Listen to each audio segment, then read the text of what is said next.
Radio Azul FM. Cadena SER. El poder de la conversación. Bueno, y como cada miércoles, siempre a esta hora, sobre las 11:30, tenemos nuestro pequeño espacio de historia de nuestra comarca, ¿verdad, Lorena? Claro que sí, aquí tenemos a nuestro historiador belmonteño, David Gurillo. Y antes de nada, bueno, cuéntanos, ¿de qué va a tratar esta sección? Bueno, buenos días, Lorena. Lo que queremos es un poco, como dijimos el miércoles pasado, pues es un poco reverdecer la historia de nuestros municipios conquenses. Y como finalidad, pues bueno, todos conocemos el Quijote, que es un libro universal y es el segundo libro más leído de la historia, por detrás de la Biblia, pero yo creo que sería bueno y bonito en este caso poder reverdecer esa historia que tenemos en nuestros pueblos y catesora. Hace falta un poquito conocer de historia, ¿no? Que parece que la conocemos, pero hay otras cosas que son totalmente desconocidas. Yo sé que tú estás indagando en documentos que no había leído incluso yo creo que nadie antes. Pues sí, la verdad que bueno, un poco instruirme, yo llevo muchos años moviéndome por archivos, pues a través de esas digitalizaciones, esos documentos que voy adquiriendo, pues luego te los tienes que leer, volver a releer. En castellano antiguo algunos, me En imagino. castellano antiguo, y bueno, sobre todo cuando te encuentras con algún archivero o algún escribano de la época del siglo XV-XVI que empieza a escribir con letra cortesana, horrible. Horrible. Bueno, ¿y hoy de qué nos vas a hablar? Hoy vamos a hablar sobre el municipio de Alconchel de la Estrella, el cual, pues bueno, la historia se ha empezado a reverdecer sobre todo en los años 90, 2000, gracias a que hay una asociación que se llama Altia, y vamos a hacer referencia de una forma cronológica, hablando sobre esa ciudad que se llama Altia, el cual era la ciudad más importante de la ciudad de los, del pueblo de la tribu de los Solcades. Allí en Alconchel, o sea... Exacto, en Alconchel justo está donde está situado, ubicado el cerro, la ermita de la Virgen de la Cuesta, que todos los años en el mes de mayo, concretamente me parece que es el día 8, se celebra la festividad, en el cual se hermanan los pueblos de Las Pedroñeras y Alconchel de la Estrella, y se hace ese recorrido para la gente de Pedroñeras de unos 40 kilómetros, para ir y celebrar esa festividad. Bueno, pues cuéntanos, entonces, ¿en qué año comenzamos en Alconchel de la Estrella? Bueno, pues vamos a remontarnos justo al 221 a.C., en el cual, pues bueno, vamos a hablar sobre un personaje que gusta muchísimo, gracias a los historiadores más, sobre todo del siglo XX, conocemos más acerca de él, que es el general Aníbal Barca, de los cartagineses, ¿no? Aníbal Barca, pues lo que hace, pues es un poco parecido a los romanos en lo que es la frase divide y vencerás. ¿Y qué es lo que hace? Se dirige a la ciudad de Altia, de los Solcades, y les dice que se unan a su causa o que en este caso les conquistarán, ¿no? Pues bueno, la ciudad de Altia era más pro romanos que cartagineses, y lo que hace Aníbal Barca con su ejército, conquista y arrasa la ciudad de Altia en el año 221 a.C., como os comentaba. Ostras, o sea que tiene mucha historia. Bastante. Tenemos ahí un yacimiento que se empezaron a hacer excavaciones concretamente sobre el año 1983, luego se continuaron en el año 1991 y en el año 2018, a través de una ayuda de la Diputación, se pudo hacer excavaciones para intentar salvar y proteger pues esos restos, esos vestigios de esa ciudad Solcade. ¿Son visitables? No sé si se puede ir allí a verlo. Se puede ir siempre y cuando, pues bueno, vayamos en este caso a ver, por ejemplo, la ermita de la Virgen de la Cuesta. Lo que pasa que el acceso es un poco complicado, sobre todo para gente que tenga un poco la movilidad reducida.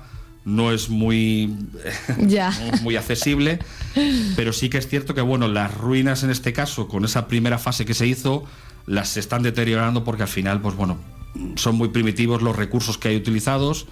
Y pues al final está volviendo a crecer vegetación, maleza, etc. Claro.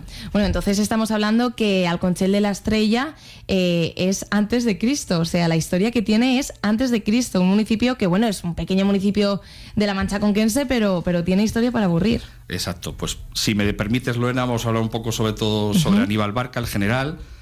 Para los que no lo conozcan, pues bueno, esto era una guerra entre los romanos y los cartagineses por conquistar realmente el mar Mediterráneo, sobre todo por el comercio, ¿no?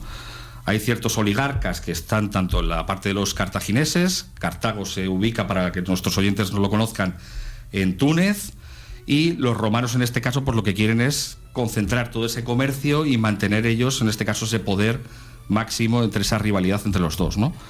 En la primera guerra púnica ya su padre Amílcar Barca, en este caso pierde la primera guerra púnica para los romanos, para los cartagineses eran las guerras romanas, ¿no? Y se empieza la Segunda Guerra Púnica, comienza concretamente con la conquista de Sagunto en el 219 a.C., pero realmente lo que nos dicen los historiadores es que es a partir del año 218 antes de Cristo, ¿no? Lo que hace Aníbal Barca, pues bueno, se aventura y lo que dice, no podemos ir y atravesar Roma a través de los barcos porque en el mar nos van a derrotar, por lo tanto vamos a hacer un recorrido mucho más largo, que eran 2.400 kilómetros, con 50.000 hombres y 38 elefantes. O sea, imagínate. Un camino largo tenían, ¿eh? Bastante, ¿no? Por lo tanto, se dirige y va hacia la parte del Languedoc, lo que conocemos hoy por la zona de Carcassonne, por el Ródano, y cuando se dirige a los Alpes, de repente se encuentran que la nieve y la piedra obstaculizaba el camino y no podían acceder, ¿no? Entonces lo que hace Aníbal Barca, por ejemplo, es coger y lo que hace es calentar la piedra con la leña y el vino que tenían lo mantienen frío en la nieve y lo que hacen es tirarlo hacia la piedra para que lo que haga es que caliente la piedra, erosionarla y así abrirla para poder acceder y seguir en ese camino hacia la parte alta al norte de Italia, ¿no? Ostras, duro trabajo, ¿eh? Bastante, la verdad. Había hombres que, bueno, entre que desertaron y murieron por las condiciones climatológicas, un total de 70.000 hombres. O sea, ¿en cuántos llegaron entonces al final? Pues lo que hacían es que los pueblos que iban conquistando, o bien les decían que se unieran a la causa o los iban conquistando, ¿no? Y lo que hacen es, pues toda la península itálica del norte, conquistarlo, y así es como avanzan y empiezan pues a hacer que los cimientos de Roma tiemblen, ¿no? Y temblaron. Temblaron hasta que, bueno, llegó Escipión el Africano, el cual pues era hijo del cónsul también Publio Cornelio Escipión, y lo que hacen en este caso, pues bueno, él empieza a simular o emular, mejor dicho, las técnicas o las tácticas que utiliza Aníbal Barca, ¿no? ¿Cuál fue el primer error de los romanos? Pensar que iba a hacer como su padre Amílcar, que iba a defender Hispania y que se iba a concentrar ahí y ahí los iban a repeler. No, Aníbal lo que dice, la mejor defensa es un buen ataque, ¿no? Y es por eso por lo que empieza a conquistar la zona norte. Wow, y si vamos avanzando un poquito más en la historia, ¿qué nos encontramos? Sí. Pues luego, finalmente, como ya todos conocemos, a partir del año 202, en la batalla de Zama, a los alrededores de Cartago, finalmente pierde Aníbal y pues Escipión el Africano pues consigue una victoria épica para Roma, ¿no? No es el final de Aníbal, porque Aníbal fallece concretamente en el año 183 a.C., esto es lo que nos dice Tito Livio, y hay una cosa muy curiosa, no sabemos si es verdad, se dice que es un poco más leyenda de Tito Livio que otra cosa, en el cual se dirigen a la ciudad de Éfeso, donde estaba el Antíoco III, que era el rey de Éfeso, en el año 195 a.C., y lo que nos cuentan es que Escipión el Africano pide un encuentro con Aníbal. Aníbal accede a ese encuentro y lo que le pregunta a Escipión el Africano dice, ¿cuál fue para ti el primer general mejor de la historia, ¿no? El otro dice, pues fue Alejandro Magno, ¿no? El otro se pensaba que le iba a decir. Claro. Dice, ¿y el segundo para ti? Dice, fue Pirro. Dice, bueno, ¿y el tercero? Dice, el tercero fue Aníbal. Useas ello. Humilde, ¿no? Humilde. Sí, humilde. Dice, ¿qué me hubieras contestado si hubieras ganado la batalla ante Roma? Dice que hubiera superado a Pirro y Alejandro. Y hubiese sido yo. Ostras, historia. Sí. Luego pues ya nos remontamos un poco a la historia más cercana, en el cual, pues bueno, ¿por qué conocemos estos orígenes de Alconchel de la Estrella?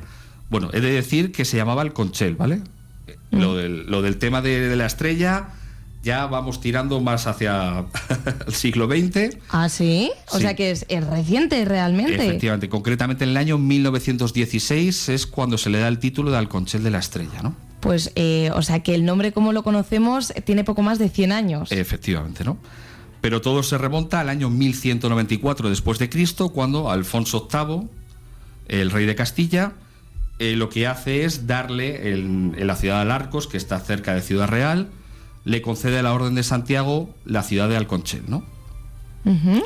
El castillo que tenemos hoy en día, que está en el cerro más alto, pasada la iglesia de Nuestra Señora de la Estrella, es concretamente del siglo XIV, y desde aquí también hacer un poco un llamamiento para que las instituciones nos echen una manilla.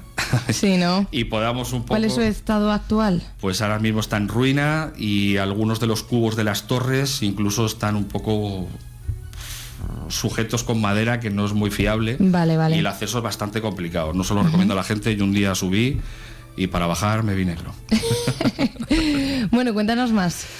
Bueno, pues entonces la iglesia que conocemos como tal, que es Nuestra Señora de la Estrella, es una iglesia del siglo XIII, pero realmente los vestigios más antiguos que quedan de esa iglesia del siglo XIII sería el arco de medio punto románico que hay y parte de la torre. Ya la Iglesia sí que nos iríamos a finales del siglo XVI, concretamente sobre el año 1572-1576, en el cual se contratan a los arquitectos, en este caso los maestros canteros, que eran Juan de Palacio y Hernando de Palacio, para que se pueda rehabilitar la iglesia que conocemos hasta nuestros días, ¿no? En el cual, pues bueno, lo que se mantiene es una planta y luego las partes laterales son arcos de medio punto. Vale, o sea que de eso sabemos la fecha de la que data la iglesia. Efectivamente, concretamente finales del siglo XVI, 1572-1576. ¿Y hay alguna otra más curiosidad que contarnos de Alconchel de la Estrella? Pues de Alconchel, realmente como curiosidades, pues lo que hemos dicho, ¿no? La festividad, el hermanamiento que tenemos entre las Pedroñeras. ¿Se conoce por qué ese hermanamiento? Pues se dice que la imagen data del año concretamente 1250. No tenemos con seguridad esa exactitud, ¿no? Es una imagen románica que posiblemente está restaurada. Y se dice que el hermanamiento nace porque un pastor de las Pedroñeras se le aparece la Virgen de la Cuesta y le dice que se monte una ermita para que se celebre esa advocación de la Virgen, ¿no?